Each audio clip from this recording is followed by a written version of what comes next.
Russia's economy is still running. Factories are working, money is flowing, production is rising. But look closer and something disturbing appears. The system keeping Russia alive isn't growth, it's death. A war economy built on constant mobilization, massive military spending, and a cycle where destruction itself keeps the system moving. Economists have begun calling it something chilling: DEATHONOMICS. And the system does work. For now. Because while it's temporarily keeping Russia afloat, that same machine powering the survival is quietly eating the country from the inside. And the countdown to what comes next has already begun. Let's break down exactly how this works and why it's more dangerous than it looks, and what happens when the system can no longer afford to pay for its own survival. And when Russia launched its full-scale invasion of Ukraine in February of 2022, the economic response from the West was fast and brutal. Sanctions cut Russia off from SWIFT, the global banking messaging system that routes international transactions. Around $300 billion in Russian foreign reserves were frozen overnight, just like that, inaccessible. Western companies began pulling out en masse. Export restrictions choked off technology, critical components, and manufacturing inputs that Russian industry depended on. And mainstream Western economists put out some dire forecasts. The IMF initially projected a contraction of up to 8.5%. Goldman Sachs predicted Russia's economy could shrink by close to 10%. Some analysts went even further, talking about a financial collapse. But none of it happened. In 2022, Russia's GDP contracted by just 1.2%. Then, in 2023, it grew by 4.1%. Then again, in 2024, by 4.3%. The same country fighting Europe's largest war since World War II was simultaneously putting up GDP growth numbers that most European economies would have been relieved to see. France grew by only about 1.1% in 2024. Germany contracted. Russia, under the heaviest Western sanctions regime in history, was outperforming them both. So what is actually going on here? How does a heavily sanctioned, internationally isolated country sustain growth through years of grinding war? Is Russia's economy genuinely resilient? Is this proof that sanctions don't work? Well, the answer is more disturbing than either of those explanations. The growth is real, but it's not the kind of growth that builds a future. It's the kind that devours one.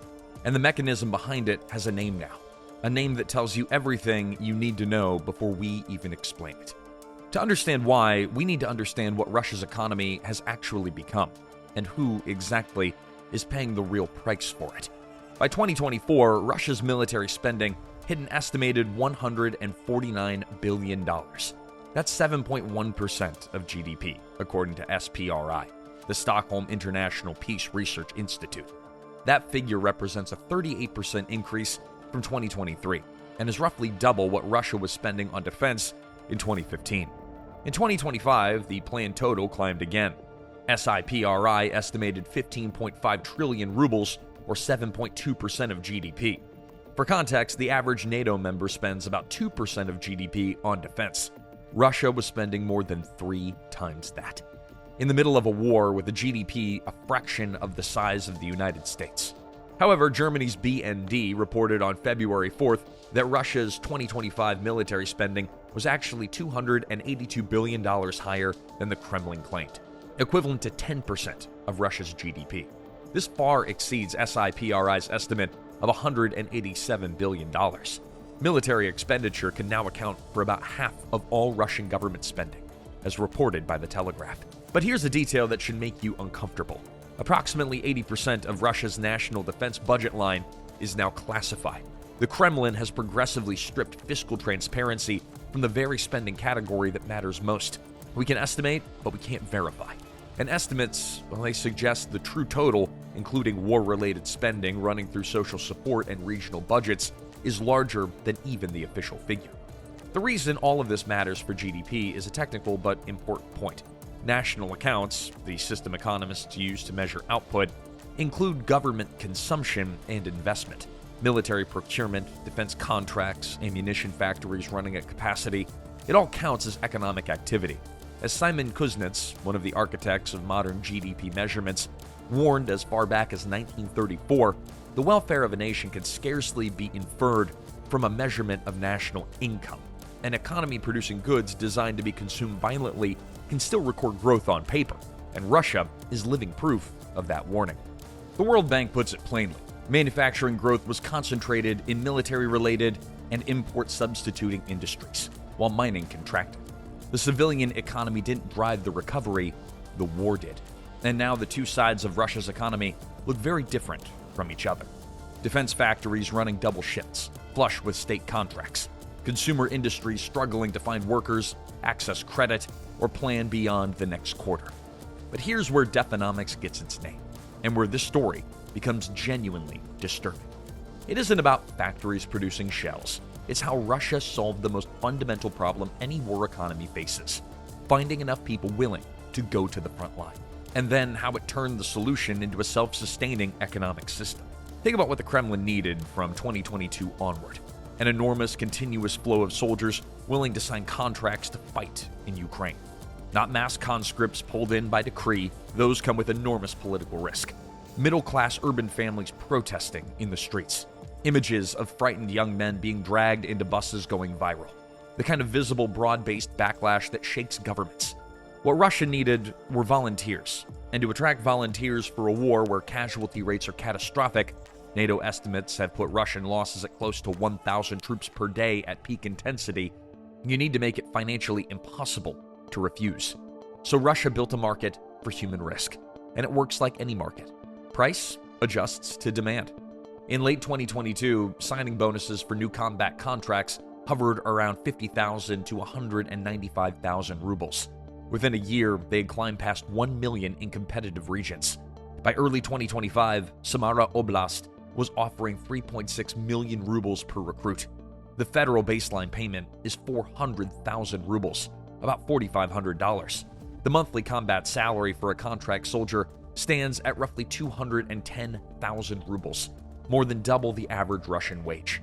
And the total death benefit package, combining federal and regional payments, has been estimated at approximately 10.5 to 12 million rubles per serviceman killed, money that flows directly to the family left behind. If a recruit was drowning in debt, Russia passed legislation allowing up to 10 million rubles in outstanding loans to be written off entirely the moment a combat contract is signed. At the national scale, researcher Johannes Klug at the German Institute for International and Security Affairs has tracked the numbers closely. By 2025, Russia was spending approximately 2 billion rubles per day on signing bonuses alone. That adds up to somewhere between $8 and $10 billion for the year. A figure the Russia Research Group estimated at roughly 2 trillion rubles across the first half of 2025 when you include ongoing salaries and compensation to families of the wounded and killed. Russia recruited 440,000 new soldiers in 2024, another 417,000 in 2025. The production line for soldiers runs as efficiently as any factory. But here is the element of Deathonomics that economist Vladislav Inomzetev identified in his February 2026 paper for the French think tank IFRI, the paper that named this system. All that money has to go somewhere, and where it goes is the key to understanding why the GDP numbers look so surprisingly stable. Death payments and military salaries don't disappear into a void. They flow into households, often the poorest ones. Families in Siberia, the Urals, the depopulated ethnic republics of the Volga Basin, places where the average salary is so low that a single military death payment represents more money than many households would see in a decade of normal work. That payment pays off debts, builds a house, seeds a small business, keeps a local shop alive for another year. Regional economies that were stagnating before the war are now experiencing something that, on the surface, looks like a consumer revival, funded entirely by the systematic death of their own young men. This is Deathonomics as a redistribution machine. The Kremlin pumping money into the periphery through the mechanism of war, stabilizing political consent in the very regions that are most likely to produce restless, unemployed young men, by turning those young men into soldiers and turning their deaths into cash transfers back to the community. Inozemstev estimates that military salaries and death gratuities combined total somewhere in the range of 3 to 4 trillion rubles annually, roughly 1.5 to 2% of Russia's entire GDP cycling through this channel. Think about what that means. Now, Russia has constructed a system where nearly 2% of its whole economic output is the direct financial consequence of its soldiers dying or being at risk of death. That is not a marginal side effect. That is a structural feature, a macroeconomically significant redistribution machine that requires the war to keep running in order to keep paying. The moment the war stops, the payments stop. The moment the payments stop, the regional economies built around them begin to crack. And then there's the third pillar of this system, the one nobody in Moscow wants to advertise. Russia's prison population fell from roughly 602,000 in 2018 to 249,000 by late 2023. That's a drop of about 350,000 people in 5 years. That is not a small shift. That is a system built to hold close to 2/3 of a million people running at 2/3 capacity. The prisons were emptying because Russia had suddenly become safer. They were emptying because the war needed bodies, and prisons offered a supply of them that was both large and politically invisible. Wagner Group recruited up to 40,000 prisoners in 2022 and 2023 alone, according to the Cambridge Journal Ethics and International Affairs. Detainees were offered pardons, bonuses, and freedom in exchange for combat service. UN human rights experts issued a formal alarm in March of 2023, reporting that they were deeply disturbed by accounts of coercive recruitment, intimidation, restricted access to lawyers, identification documents stripped.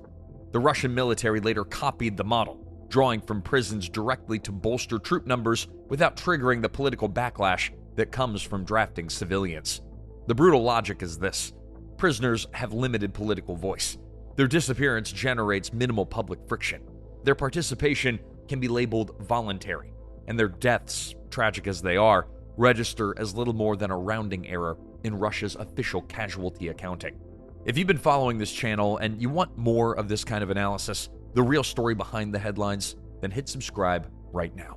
Because what comes next is where Deathonomics starts to turn on itself. Here's what the numbers actually look like in 2026. Russia's GDP growth, which hit 4.3% in 2024, slowed sharply to 1.0% in 2025, confirmed by the Bank of Russia in February of 2026. That's not a collapse, but the trend line is pointing firmly downward, and the structural stress beneath it is accelerating. To fight the inflation that wartime spending triggered, Russia's central bank was forced to raise its key interest rate to 21% in October of 2024. 21%, a level not seen in Russia for a generation. Business leaders, Russian ones with obvious incentives to stay quiet, were publicly saying that a rate between 12 and 14% was needed just to keep their businesses viable. At 21%, credit was effectively poisonous for anyone trying to invest, expand, or simply survive. The Bank of Russia has since cut back to 15.5% as of February of 2026. But even that remains extraordinarily elevated by any peacetime standard. And here's the problem. Every cut the central bank makes risks reigniting the very inflation it spent 2 years fighting to contain. The consequences are spreading through the business sector like cracks in ice.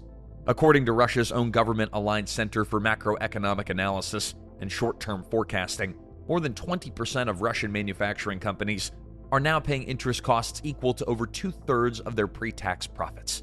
The same researchers who used to work for Russia's current defense minister warned that a large-scale wave of corporate bankruptcies could be coming, and that it's not a risk so much as an inevitability at these borrowing costs.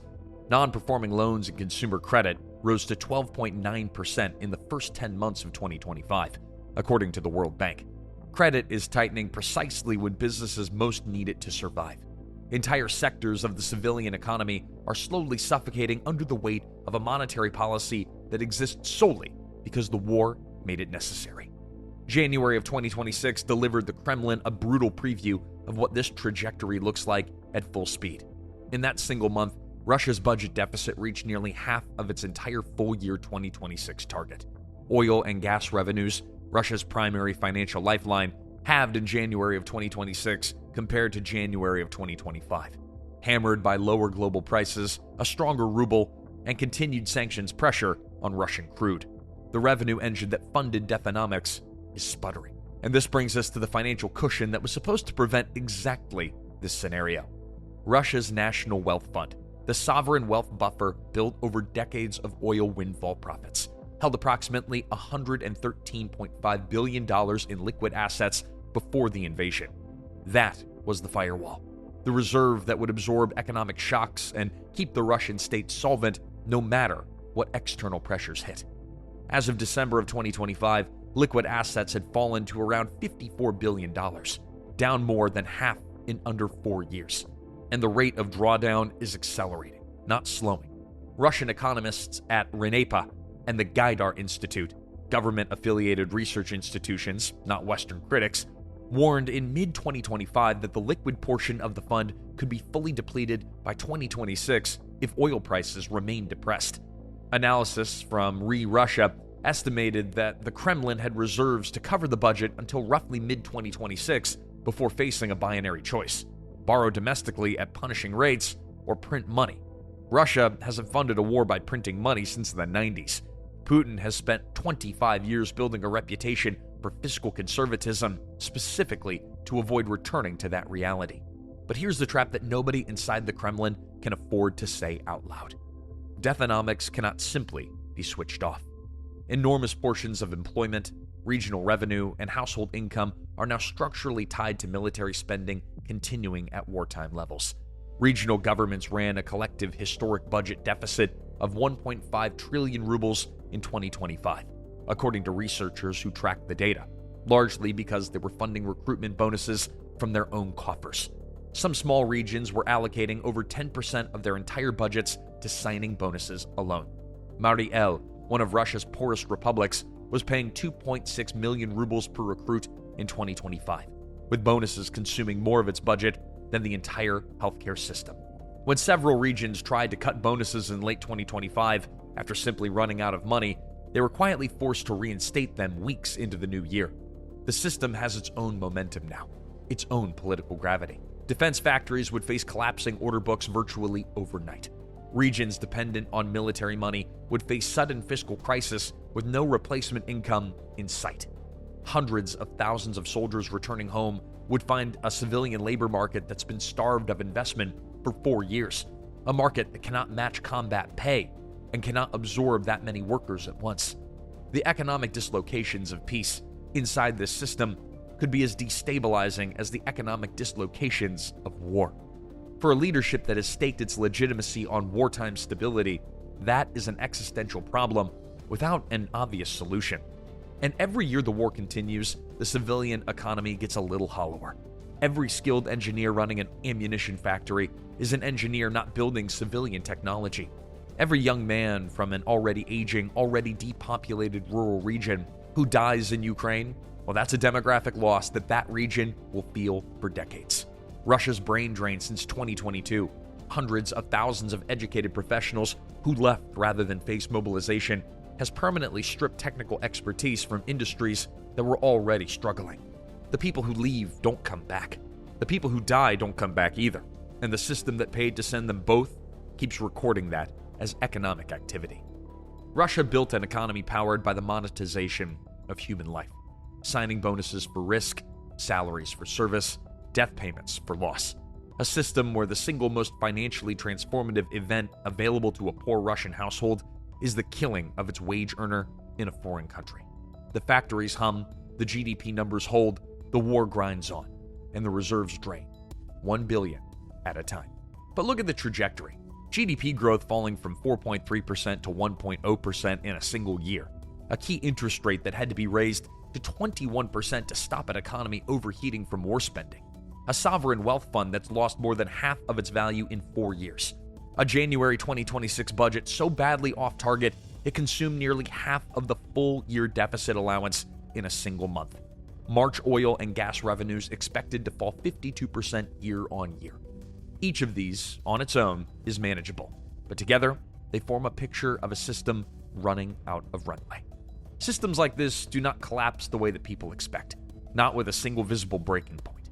They hollow out, they stall, they sustain the appearance of stability long past the point where any real stability exists. And then, the price of maintaining the illusion exceeds what the system can pay. Russia is not there yet, but for the first time, the trajectory, the combination of declining growth, depleting reserves, oil revenue shortfalls, corporate stress, and structural dependency on war spending points only in one direction. So here's the question we'll leave you with today. If the money runs out, and the numbers increasingly suggest it will, what version of Russia comes out on the other side? A state that manages a painful but rational transition, painful but structured, or something far less stable, run by a leadership that spent 4 years telling its own people that war is the only path forward, and has no credible narrative for the day that it has to stop? Let us know what you think in the comments below, and if this is the kind of deep analysis that you want more of, subscribe to Fall of Nations, because the next chapter of this story is already being written right now.